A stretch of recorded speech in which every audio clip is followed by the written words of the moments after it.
We provide you the platform to turn your dreams into reality. Give wings to your aspirations with KR Mangalam University. जहां मेरठ की आबो हवा इस वक्त जहरीली हो चुकी है और हालात इतने बिगड़ गए हैं कि जो रविवार का आंकड़ा है यानी कि 19 अप्रैल का, उस दिन मेरठ देश के 249 शहरों की लिस्ट में दूसरे सबसे प्रदूषित शहर में दर्ज किया गया, रिकॉर्ड किया गया। शहर का एयर क्वालिटी इंडेक्स यानी कि AQI 310 के पार पहुंच गया है, जिससे लोगों का सांस लेना दूभर हो गया है। प्रदूषण के मामले में गाजियाबाद और ग्रेटर नोएडा पहले नंबर पर रहे, लेकिन मेरठ में प्रदूषण और अचानक बढ़ते तापमान ने जनजीवन को अस्त व्यस्त कर दिया।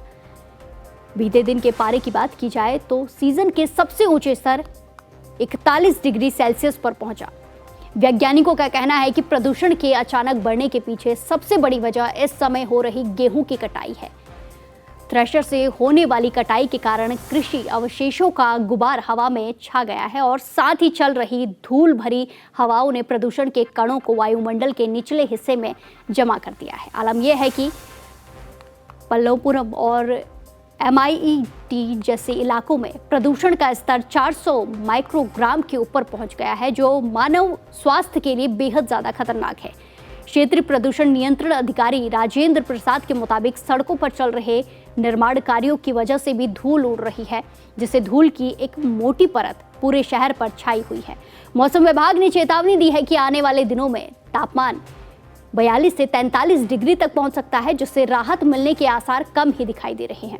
अब शहर में प्रदूषण को मॉनिटर करने के लिए 4 स्टेशन काम कर रहे हैं, जो पल पल की जानकारी जुटा रहे हैं।